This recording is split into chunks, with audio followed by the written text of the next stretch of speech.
मैं खून से लिख के दे रहा हूँ। ये बात बेकार की बात नहीं है, तजर्बे की बात है। मैं वहां देखता हूँ ना, मैं लाखों आदमी को रोजगार दिलाया हूँ अपनी गारंटी पे। प्लान कर कर करके दिल्ली, पंजाब, हरियाणा, लुधियाना, गाजियाबाद, फरीदाबाद, सोनीपत, पानीपत, चेन्नई, मुंबई, बेंगलोर, पुणे, महाराष्ट्र, लेह लद्दाख, जम्मू में जाके काम नहीं करते। तो यहाँ का जो इकोनॉमी चलता है, ये हमारे प्रवासी श्रमिक के द्वारा चलता है। यहाँ जितना प्रॉब्लम मुझे पता है ना, उतना प्रॉब्लम आप लोगों को नहीं पता है। फंड जो नादार तक नहीं पहुंचा, समझो कि अपने मयार तक नहीं पहुंचा। इसका मतलब समझते हैं? नादार मतलब शोषित, वंचित, पीड़ित। मैं अपने व्हील पावर से, अपने निजी कोष से, ये पूर्णिया, अररिया, कटिहार, किशनगंज, जहां तक मेरी शक्ति होती है खड़े रहते हैं सर। 22 विधानसभा के वासियों से यही अपील कर रहे हैं, आपने हमेशा पार्टी के नाम पे वोट दिया, एक बार आप अपने लिए, अपने बच्चों के लिए, अपने 22 विधानसभा के विकास के लिए सही प्रत्याशी को वोट डालिए। प्रमुख के घर से लेकर सीमलबाड़ी चौक तक वहां कहीं पिचिंग नहीं है और रोड का हालत बहुत खराब है। तो मेरे से रोक करके वहां का आवाम जनता ने कहा, नेताजी देख रहे हैं ये पिचिंग नहीं हुआ। मैंने क्यों नहीं हुआ? बोला कि प्रमुख ने नहीं होने दिया। भाई क्यों नहीं होने दिया? कहता है कि ठेकेदार से पैसे मांगते हो। ठेकेदार ने तय कर लिया कि रोड ही नहीं बनाना की। वहां निसार अहमद जा निसार है। ठीक है, आज प्रॉपर 22 प्रखंड में पहुंचे थे, लोगों से मिले, बातचीत किए, और क्या कुछ लोगों का रिएक्शन देखने को मिला, और आप क्या कुछ कहना चाहते हैं इस बार 22 की जनता से 2025 के आगामी चुनाव को लेकर? रिएक्शन मुझे फोन पे मेरे घर में पहुंच करके यहाँ की जनता, चाहे वो किसी भी वर्ग से हो, किसी भी मजहब से हो, किसी भी ब्लॉक से हो, चाहे वो हमारे सुरजापुरी भाई हो या कुलैया भाई हो, मीर हो, फकीर हो, भाट हो, हिंदू भाई हो, दलित हो, सबकी चाहत ये है कि निसार भाई आप इलेक्शन लड़िए।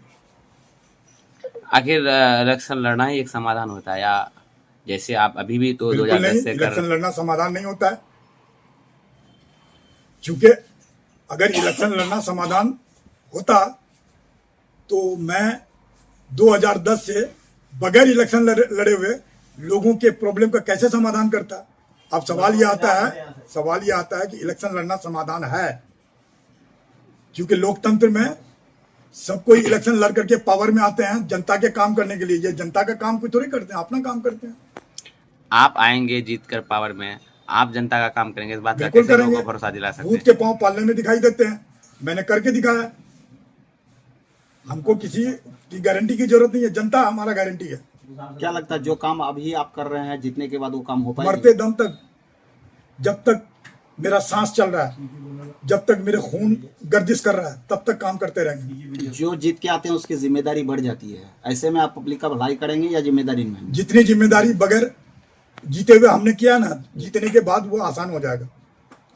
अच्छा, क्या कारण आ पड़ी थी कि आप पहले चुनाव लड़े और उसके बाद फिर उसमें आप सेकंड भी आए, फिर बीच में आपने ड्रॉप कर दिया, फिर अभी मन बना लिए हैं कि आप? मैंने ड्रॉप नहीं किया सर, मुझे पार्टी ने ड्रॉप करवाया। मरहूम मौलाना MP मौलाना असरारुल हक, खुदा उनको, अल्लाह उनको गरी के रहमत करे, 2014 में जब बाई इलेक्शन हुआ था, उस वक्त मुझे पार्टी ने फिर टिकट दिया और मैं नॉमिनेशन भी दिया। लास्ट दिन, लास्ट आवर, हमको BPCC के जितने भी बड़े लीडर हैं, AICC से बड़े लीडर हैं, और ख़ास करके MP असरारुल हक, अल्लाह उसको गरी के रहमत करे, उसने, बुजुर्ग आदमी थे, उसने ये कहे मेरे से, बेटा तुम छोड़ दो। कब कहा कहे थे? 2014 में, जब लोकसभा इलेक्शन हो रहा था जी। छोड़ दो, क्योंकि बुजुर्ग आदमी थे, उन्होंने ही मुझे टिकट के लिए नहीं टिकट दिलाया था 2010 में। तो हम वफादार हैं, हम मना नहीं कर सकते थे। उसके बाद 2014 में, उसके बाद ये तय हुआ कि 2015 में आप लड़िएगा। और 2015 में जब टिकट मांगने गए तो जिसने मुझे मना किया था, उसने मेरे से कहा कि तुमको विड्रॉ नहीं करना चाहिए, जबकि राहुल गांधी, माननीय हमारे जो नेता हैं, उसने BPCC के सभी लीडर को ये कहा था कि ये निसार अहमद जैसा वफादार आदमी कांग्रेस में ऐसे ही वफादार आदमी की जरूरत है। तो जिसको कहा गया था कांग्रेस का बर्बादी का कारण राहुल गांधी और हमारी बहन प्रियंका गांधी नहीं है, ये जो बीपीसीसी में बैठे हुए जो लीडर है, ये लोग हैं, मेरे से पता क्या कहते हैं, तुम तो बेवकूफ हो, तुमको किसने विड्रॉ करने कहा था? मैं हैरान परेशान, ये लोग कांग्रेस संभाल रहे हैं, ये लोग, ये कांग्रेस को दिए नहीं है, कांग्रेस से लिए हैं। ये तो हमारे नेता राहुल गांधी और बहन प्रियंका गांधी, इसने अपने मेरिट से कांग्रेस को दोबारा वापस लिया है। 22 में आरजेडी का दबदबाव है, ऐसे में महागठबंधन कोई दबदबा नहीं है, महागठबंधन क्या कांग्रेस को कोई टिकट कोई देंगे? दबदबा नहीं है।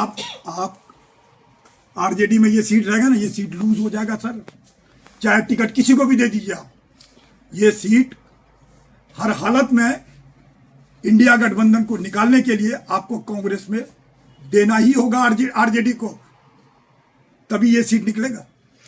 जैसा कि देखा जाता है लंबे समय से आरजेडी ने महागठबंधन को यहाँ से जीत हासिल करके दिखाई है, तो ऐसे में कैसे उनको भरोसा नहीं होगा कि इस बार नहीं जीतेंगे? अच्छा, आरजेडी ने जीत हासिल करके, तो 2009 लोकसभा कांग्रेस का किसने निकाला? निसार अहमद ने। 2014 किसने निकाला? निसार अहमद ने। 2019 किसने निकाला? जावेद भाई का शिकार, निसार अहमद ने। 2024 किसने निकाला? निसार अहमद ने। उठा के देख लीजिए, यह 80,000 वोट है, 78,000 2019 में है लोकसभा में, तो कांग्रेस का सीट बनता है कि आरजेडी की सीट बनता है? कुछ लोग बता रहे हैं कि निसार अहमद आए हैं जो है बरसाती मेढक की तरह, वो आए हैं फिर इलेक्शन में चेहरा दिखा देंगे, फिर जो है वो वापस चले जाएंगे। कहाँ वापस जाएंगे? दिल्ली चले जाएंगे। वहाँ किसका काम करते हैं? वहाँ जैसे पब्लिक का जो कौन से पब्लिक का काम करते हैं? आप बताइए ना, आपको जितना सवाल करना कीजिए, कौन सा पब्लिक काम करते हैं? आपके यहाँ का जो प्रवासी श्रमिक है, वहाँ तो 22 के अलावा अमोर से भी लोग जाते हैं, तो अमोर से भी तो आप लड़ सकते हैं चुनाव। मेरा 22 ही क्यों चुने? ठीक है, मैं इलेक्शन 22 से लड़ता हूँ, जी। लेकिन काम अमोर का भी करते हैं, कसबा भी करते हैं, पूर्णिया का भी करते हैं, अररिया का भी करते हैं, किशनगंज का भी करते हैं, कटिहार का भी करते हैं। ये गुनाह है क्या? जी नहीं, बिल्कुल नहीं। अगर आपको कांग्रेस अमोर से मौका देती है तो क्या अमोर जाएंगे? नहीं जाएंगे। क्या तो लोगों का भला हो तो अमोर ये मेरी जन्मभूमि है, ये मेरी जन्मभूमि है, यहीं से 22 विधानसभा से लड़ेंगे। आप पार्टी टिकट देती है तो पार्टी को फायदा होगा, नहीं देती है तो हम तो लड़ेंगे, ये पार्टी जाने। अच्छा, लोगों का भला जो आप पटना में और दिल्ली में कर रहे हैं, हाँ। कुछ लोगों का मानना है कि कांग्रेस के फंड से वो कर रहे हैं, उसके जो कांग्रेस को फंड देती है उसी फंड से, कितनी सच्चाई है इसमें? अरे कोई सच्चाई नहीं है, बेकार की बात का। अगर कांग्रेस फंड देती है या फलाना फंड देता है या फलाना एनजीओ है, ये सब बेकार, ये व्हील पावर से कर रहे हैं, अपने निजी कोष से करता हूँ। लगातार इतने सालों से आप इसी बात के लिए मुझे तो धन्यवाद देना चाहिए आप लोगों को। आप ये लोग, अगर अदाकार होता है ना, अगर हम अदाकार होते तो बहुत पहले भाग चुके होते सर। मैं फनकार हूं, फन जो नादार तक नहीं पहुंचा, समझो कि अपने मयार तक नहीं पहुंचा। इसका मतलब समझते हैं? नादार मतलब शोषित, वंचित, पीड़ित। मैं अपने व्हील पावर से, अपने निजी कोष से, ये पूर्णिया, अररिया, कटिहार, किशनगंज, जहां तक मेरी शक्ति होती है खड़े रहते हैं सर। कहां से?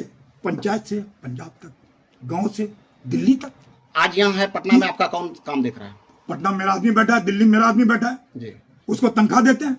कहाँ से देते हैं तनख्वाह? वो मेरा काम है, मैं कहां से देता हूं? कोई बता दे, मेरे पे इल्जाम लगा दे किसी से 1 रुपया लिया, बता देना जी। या किसी ने अपने मर्जी से कहा होगा कि निसार भाई आप तो इतना करते हैं, ये फंड ले लीजिए, ये चंदा ले लीजिए, ना मांगे है ना दिया है, कोई साबित कर दे। ऐसा तो नहीं कि जिस बैनर तले आप घूम रहे हैं उसका दबदबा दिखा करके वहाँ वर्क ले रहे हैं, काम करवा रहे हैं? तो आप पता कीजिए ना, आप पत्रकार, खोजी पत्रकार हैं, आप लोग पता कर लिए ना। जिस दिन आप पता करके साबित कर दिएगा ना, उस दिन राजनीति छोड़ देंगे। सेवा तो करते रहेंगे, ये मरते दम तक करूंगा। तो 2025 के विधानसभा जो होने वाली है, तो इसमें अगर महागठबंधन से आपको टिकट नहीं मिलती है तो आप लोगों के बीच कैसे जाएंगे? मैं जाऊंगा बच्चों के, मैं पार्टी को पहले ही बता चुका हूं जी। कि हमने 3 बार सेक्रीफाइस किया, जी बिल्कुल। अब नहीं करेंगे सर। हम चुनाव लड़ेंगे, हमको टिकट दीजिए, ये सीट लाइए, तभी सीट निकलेगा। अगर नहीं दिया तो फिर? अगर नहीं दिया तो फिर भी लड़ेंगे। तो आपके हाथों में किस पार्टी का एजेंडा रहेगा? अब ये वक्त बताएगा कौन है, ये समय के घर में है। अभी आप क्षेत्र का भ्रमण किए, क्या लगा आपको क्षेत्र में? और अभी जो 22 आए ना, सबसे पहले मैं बूथा गया था, सबसे पहले बूथा गया था। हमको वहां पे एक मैयत में जाने का सौभाग्य प्राप्त हुआ। तो जब मैयत से हम सीमलवाड़ी की तरफ गए, उधर जो ताराबाड़ी के लिए वो रास्ता जाता है, तो सीमलवाड़ी चोपड़ा पंचायत पड़ता है शायद, चोपड़ा पंचायत। बूथा से कब्रिस्तान से थोड़ा दूर निकले, उसके बाद देखते हैं रोड ही नहीं है, कहाँ तक, सीमलवाड़ी चौक तक। तो वहाँ जो हमारे नहीं, रोड है उसमें वर्क थोड़ा किसी नहीं कारण नहीं से वही रुका वही हुआ। आप जी। हमको बोलने दिए सर। जी जी हाँ, हमको पता है ना, जो जनता वहां से हमको अभी बताया वो बताया। तो पिचिंग था, उसके बाद प्रमुख के घर से लेकर सीमलवाड़ी चौक तक वहां कहीं पिचिंग नहीं है और रोड का हालत बहुत खराब है। तो मेरे से रोक करके वहां का आवाम जनता ने कहा, नेताजी देख रहे हैं ये पिचिंग नहीं हुआ। मैंने क्यों नहीं हुआ? बोला कि प्रमुख ने नहीं होने दिया। भाई क्यों नहीं होने दिया? कहता है कि ठेकेदार से पैसे मांगते हो, ठेकेदार ने तय कर लिया रोड ही नहीं बनाना जी। ये तो सीधी तौर से आप आरोप लगा रहे प्रमुख पर। मैं आरोप नहीं लगा रहा हूँ, जनता कह रहा है वहां का। इससे पहले भी एक बार मैं बैरिया में घूमने गए थे हम, 1 साल पहले की बात है। वहां की जनता ने मेरे से, उनकी जनता ने या वहां की जनता ने मेरे से कहा कि बता हमको नेताजी, हम सवार विधायक जी छोक, हम सवारों खून चूसे पैसा कमा छोक। उसके बाद इसी बात का बाइट मैंने कहा कि यहाँ का एमएलए खून चूस के पैसा कमाता है। तो इसमें हमारे माननीय विधायक नाराज हो गए थे। मैंने अपनी तरफ से कुछ नहीं लगाया, ना जीवन में कभी लगाऊंगा, ये बात सत्य है। वहां की जनता ने कहा था, वही बात अभी प्रमुख के लिए यहाँ की जनता ने कहा कि ये रोड प्रमुख ने ठेकेदार से पैसे मांगे हैं, इसीलिए ये रोड नहीं बना। चलिए लास्ट सवाल है, अगर आप जीत के आती हैं या पब्लिक आपको मौका देती है जीतने के लिए, तो सबसे पहले प्राथमिकता जो है आपके पब्लिक के लिए क्या रहेगी? A to Z प्राथमिकता रहेगी। क्या क्या जानना चाहते हैं आप? जैसे आप बताइए ना, आप क्या जानना चाहते हैं? क्या परिवर्तन आप क्षेत्र भ्रमण कर रहे हैं, मैं आपको बहुत कुछ देख रहा हूँ, बहुत कुछ देख रहा हूँ। यहाँ बहुत चीज की कमी है, किस किस को पूरा करूंगा? नदी कटान है, अतिक्रमण है, लोग बेरोजगार हैं, अशिक्षित हैं। अगर विकास और विकसित होने के बाद अगर किया जाए बासी में, तो हर क्षेत्र में लोग पीछे हैं। किस क्षेत्र को आप अगर तंदुरुस्त कर पाएंगे? तो यहाँ से प्लान कर कर करके दिल्ली, पंजाब, हरियाणा, लुधियाना, गाजियाबाद, फरीदाबाद, सोनीपत, पानीपत, चेन्नई, मुंबई, बेंगलोर, पुणे, महाराष्ट्र, लेह लद्दाख, जम्मू में जाके काम नहीं करते। तो यहाँ का जो इकोनॉमी चलता है, ये हमारे प्रवासी श्रमिक के द्वारा चलता है। यहाँ जितना प्रॉब्लम मुझे पता है ना, उतना प्रॉब्लम आप लोगों को नहीं पता है। आप प्लान को रोक पाएंगे? धीरे धीरे, हौले हौले। अगर कोई ये कहता है कि एकदम से रोक देंगे, मैं इस पे प्रशांत किशोर तो कह रहा है। देखिए प्रशांत जी, प्रशांत किशोर तो बोल रहा है बिहार में जीतने के बाद, वो तो 22 छोड़िए, पूरे बिहार का प्लान रोकने का गारंटी ले रहे हैं। नहीं, देखिए वो प्रशांत जी क्या कह रहे हैं, उनका तजर्बा है, मेरा तजर्बा है कि ये प्लान हौले हौले रुकेगा, एकदम से नहीं रुक पाएगा। और हमारे तरफ के लोग जो बाहर काम किए हैं, उसका मानसिकता यहाँ के मानसिकता से जमीन आसमान का हो गया है। वो अपने बच्चों को, उनके जो नस्ल तैयार हो रहे हैं, वो फैक्ट है, बता रहा हूँ जी, ये फजूल का बात नहीं कर रहे हैं जी। और फजूल का सवाल भी मत कीजिए आप लोग। वहाँ का जो बच्चा सब है, उनके जो बच्चे हैं, अब वो वहाँ से विदेश जाने की तैयारी कर रहे हैं। वो अपने बच्चों को इतनी टैलेंटेड, इतनी पढ़ाई दे दी है, वो आगे जाएंगे कि यहाँ आएंगे। विदेश की बात करते हैं, विदेश से वीडियो भी वायरल हुआ था कि लोग गए थे वीजा पर काम करने के लिए, पैसे कमाने के लिए, घर को मजबूत करने के लिए, लेकिन उनसे वीजा छीन कर उन्हें बकरी चलाने के लिए मजबूर कर दिया गया, एक गुलाम की तरह बना के रखा गया था। वीडियो वायरल हो रहा था पुरानेगंज का। केंद्र सरकार की ये पॉलिसी, जो फॉरेन पॉलिसी है, केंद्र सरकार जो फॉरेन पॉलिसी बनाते हैं, उनको आज जो स्थिति है, जितने भी दुनिया में देश हैं, उनसे ये अपना ताल्लुकात, मोहब्बत का, दोस्ती का ज़्यादा बढ़ाएं, ईगो नहीं दिखाएं, क्योंकि देश चलता है दुनिया को साथ लेकर करके। अगर आप जो सवाल कह रहे हैं कि वहाँ पे बकरी चराना, ये चराना, ये केंद्र सरकार की जिम्मेदारी है, ये फॉरेन मिनिस्टर की जिम्मेदारी है, मेरी जिम्मेदारी नहीं है। उनको बताएगा कौन? आपके क्षेत्र का लोग है। बता रहे ना, मैं भी बताया हूं।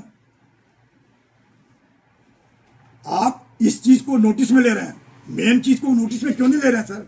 अब आज सारे के सारे उठ के यहाँ पे आ जाए, मान्यवर सुनिए, सारे के सारे उठ के यहाँ पे आ जाए और कुछ जानते हैं, यहाँ पे पैर रखने की जगह नहीं होगी, तो अफरा तफड़ी मच जाएगा। तो ऐसे में क्या करेंगे जो बाहर से आएंगे अपने घर धीरे धीरे स्टेब्लिश करेंगे। जो यहाँ से प्लान करके गए हैं लोग बैक गियर में नहीं जाते हैं, सर आगे चलना है, आगे जाना है।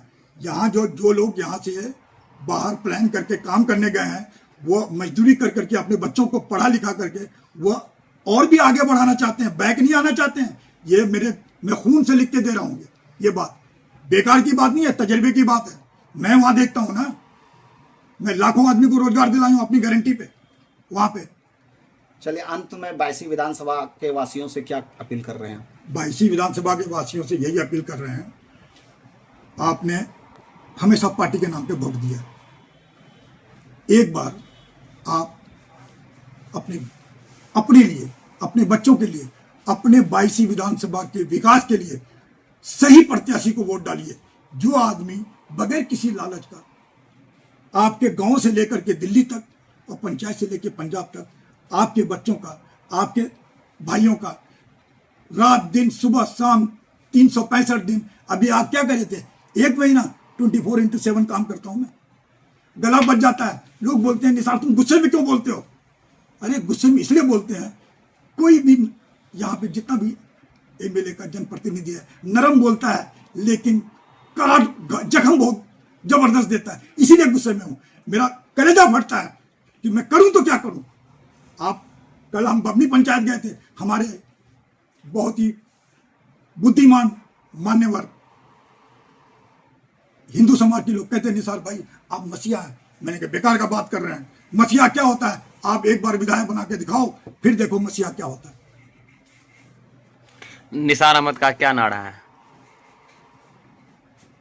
निसार अहमद, जहां कहीं भी इंसानियत जिंदा है वहां निसार अहमद जानिसार है। ठीक है, बहुत बहुत शुक्रिया।